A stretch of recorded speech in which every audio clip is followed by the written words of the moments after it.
Mom, Dad, he's back! He's back! My 8-year-old son burst into our room screaming, the door banging against the wall as he dove into the darkness where my only wife and I were trying to sleep. "Drace!" I groaned, voice thick with exhaustion, my eyes stiff, half-lidded. "I've told you 1,000 times, he's not real." He scrambled straight onto the bed and into my wife's arms. She gathered him close without hesitation, slowly caressing his head, with soft words and stroking his back. Hey, you're alright, you're alright. Darling, you're safe. You're safe. She whispered, slowly caressing his head. Then her eyes flicked to me, sharp and urgent. Honey, can you check Trace's closet? Just to be sure. I rubbed my face, trying to shake the weight of sleep.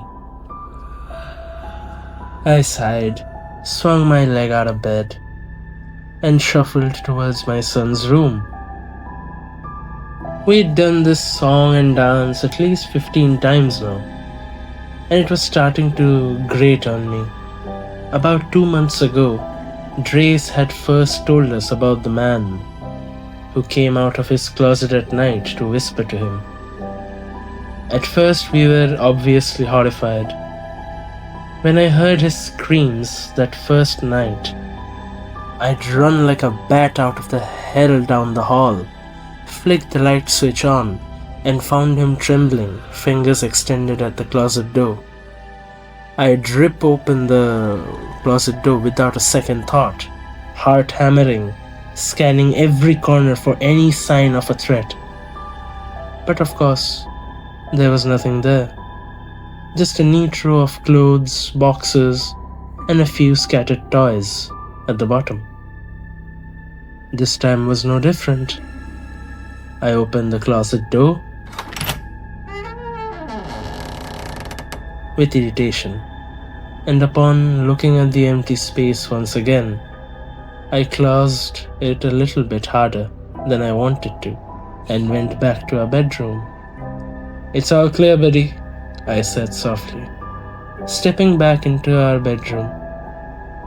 Drace was still curled up in my wife's lap, his face blotchy with tears. He said it's almost time for me to meet him and the other children. He choked out two between sobs. He said you don't love me, only he loves me, and that he is my real father. His eyes flicked up to both me and my wife before bearing himself against my only wife's only arms, clinging to her like a lifeline. But I don't want her to be my father. You are my father. "It's okay, sweetheart, it's okay," we both told our son, rocking him gently. "You're not going anywhere. You can sleep with us tonight," my wife said. It's okay, sweetheart. It's okay. You're not going anywhere with him. You can sleep with us tonight, alright? I grabbed my pillow and trotted to the living room, thinking if I was to sleep at the couch, maybe Drace would be a little more safe. Maybe he'd feel a little more safe. A glance at the clock on the way out, I saw 3:45 a.m. If I was lucky, maybe I'd steal a few hours of rest before the alarm yanked me up for work at 7. Drace's night terrors were getting worse. What had started as once or twice a week had snowballed into nearly every night. The constant interruptions, the same routine over and over, I was starting to feel the edges of my sanity fray. We tried everything: night lights, leaving the door cracked, sitting with him until he fell asleep. For a while we thought it might help, but every night the same thing happened. The screams, the tears, the panicked rush to his room, over and over. What used to be once or twice a week had turned into a ritual, a relentless routine that left us staggering through the days like zombies. When morning finally came, I was pulled from a shallow, twisted sleep by a shrill whistle of the kettle. My neck throbbed from the awkward angle of the couch cushions as I pushed myself upright. Dre sat at the table, still in his pajamas, spooning soggy cereal into his mouth. My wife hovered beside him with her mug clutched tight, her face pale, eyes rimmed in red. She looked like she hadn't slept either. "Morning," I muttered, grabbing a mug from the cupboard. My wife only hummed in response, staring at Drace like she was watching him for signs of something she could not quite name. "How did you sleep, buddy?" I asked, forcing a note of cheer into my voice as I reached over to ruffle his hair. Fine. He mumbled, without looking up from his cereal. His voice was flat, distant, too old for an 8-year-old. I frowned. "No bad dreams, right?" I've told you it's not a dream. Dre said quietly, but there was a tremor in his voice. He's real. "Drace, please, it's not. You don't listen." No, you don't listen. He suddenly shouted, the words bursting out of him like a dam breaking. He shoved his chair back, startling my wife so badly she almost spilled her coffee. He's real, he's real, he's real. Okay, I said, hands out, trying to calm him. Drace's small chest heaved. His eyes welled with tears before he collapsed back onto the table, his forehead pressing into his arms as sobs took over him.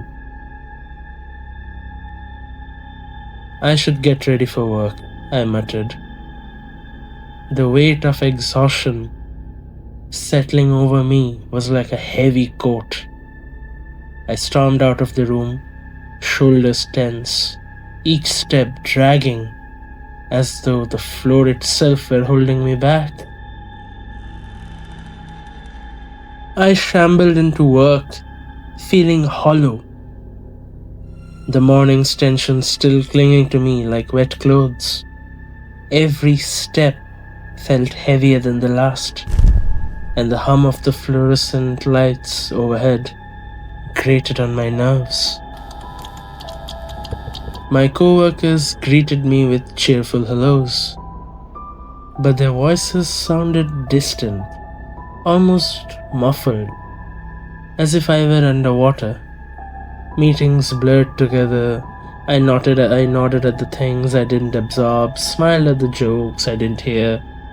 My hands shook slightly as I sipped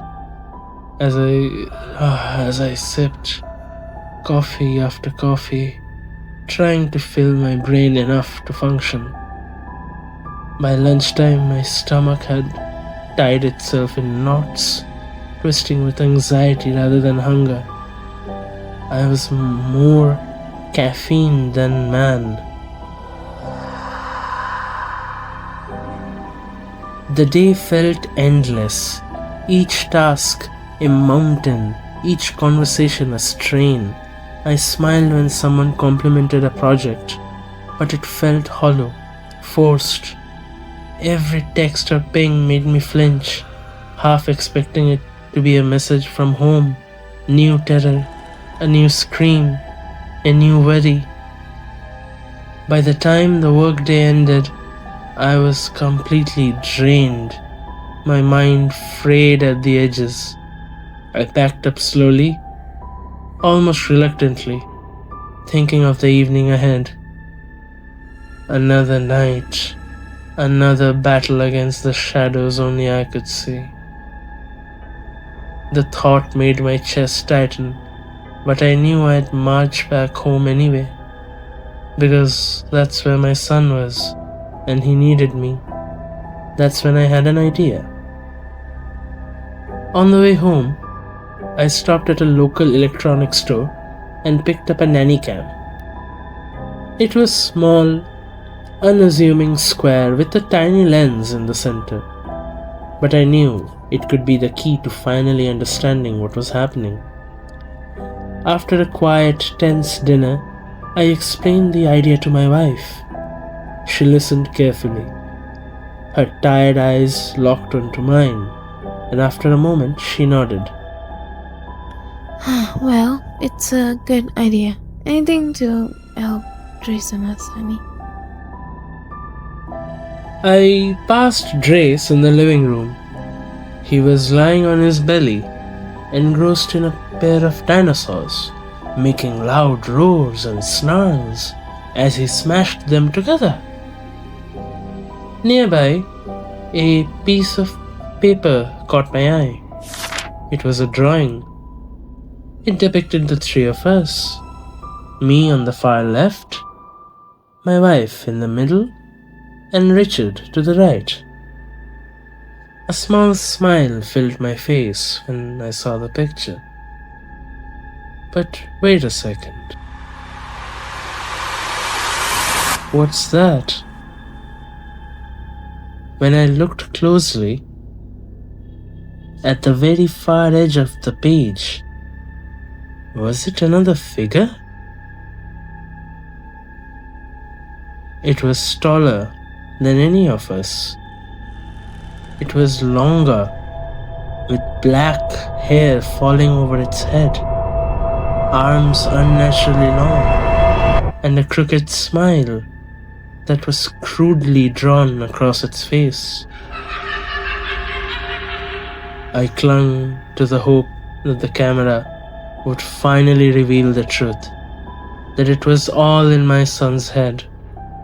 I set up the nanny cam on Drace's dresser, a perfect vantage point capturing both his bed and the closet in frame.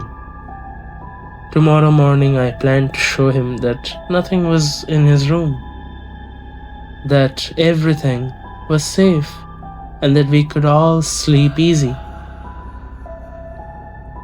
After downloading the app and double checking that the cameras were recording, I got Drace ready for bed. His small hands clutched his favorite dinosaur as I helped him into a pair of blue pajamas and tucked him in. See that? I asked, pointing to the camera as I crouched by his bed. It's a camera. It will keep you safe. Will he see it? His voice trembled. The terror behind the words were unmistakable. I don't think so, buddy, I said gently. He probably won't do anything. I'll be watching over you tonight. I'll keep you safe. Okay. He whimpered, convinced, or at least trying to be. I love you, buddy, I said, leaning over him, slowly caressing his forehead. I love you too, Dad. He murmured, eyes already heavy with sleep. I stood slowly, carefully not to make a sound, and left the room, leaving his door cracked open.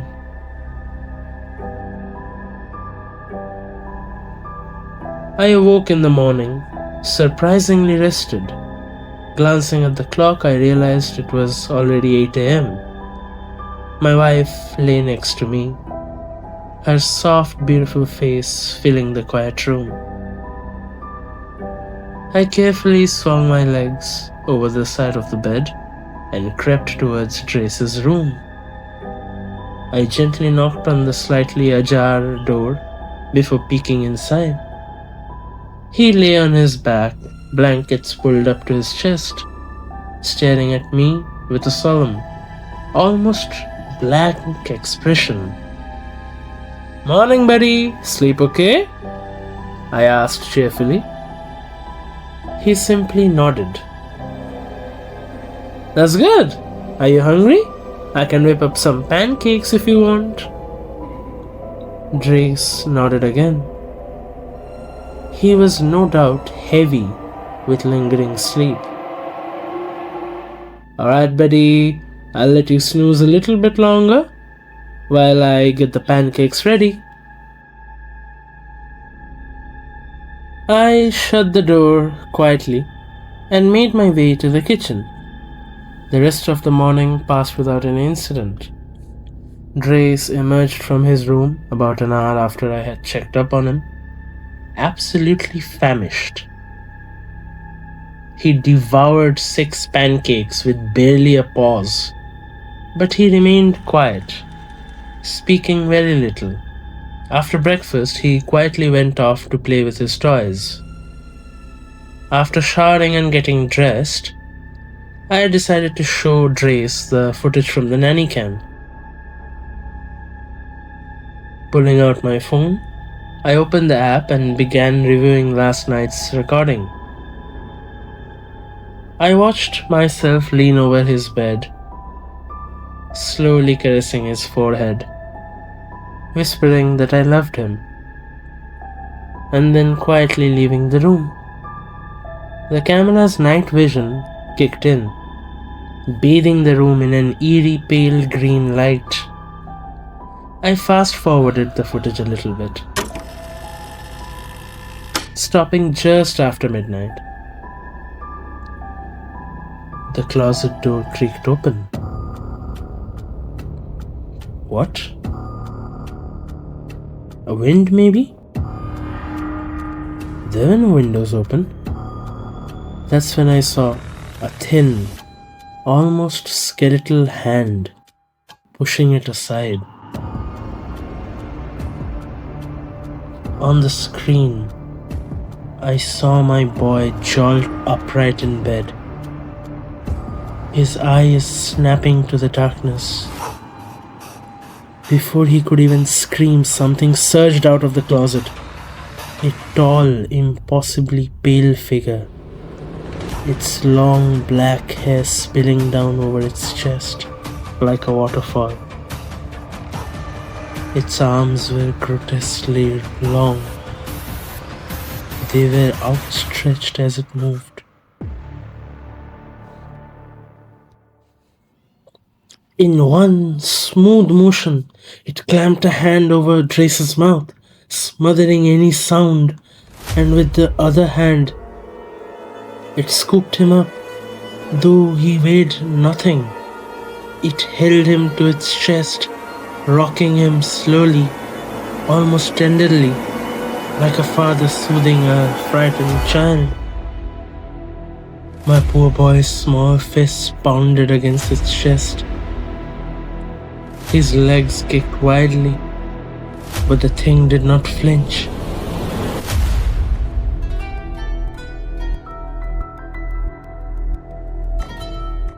It simply tightened its grip and continued to eerily rock, staring down at him with hollow, unblinking eyes. Then, to my horror, it carried him off into the closet. I watched in horror as my stomach twisted with dread and fast-forwarded the footage. About 30 minutes later, the thing returned, moving silently from the closet. This time it carried something, a doll, a pale, lifeless, cradled in its long, spindly arms. It set the doll carefully on Drace's bed then glided towards the dresser. From a drawer, it pulled out a pair of pajamas and with deliberate care dressed the doll in my son's clothes. A soft, almost affectionate tap on the doll's head followed. Then the figure retreated into the shadows of the closet, closing the door with a faint click. I held my breath, watching the doll slowly, impossibly. It began to grow, its limbs stretched, its torso lengthened, until I matched the exact height and shape of Trace. Even his hair was the same. Its small hands mimicked the way Trace had slept. Its head tilted in the same way he had fallen asleep. The doll, no, the thing, was now indistinguishable from my son, and a cold, creeping terror wrapped around me like ice. The thing in my house is not my son. On closer look, I saw that the closet the figure came out of wasn't even in Trace's room.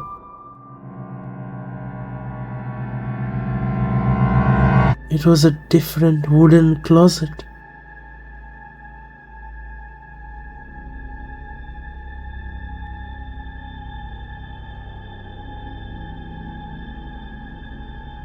I don't even know why I'm recording this.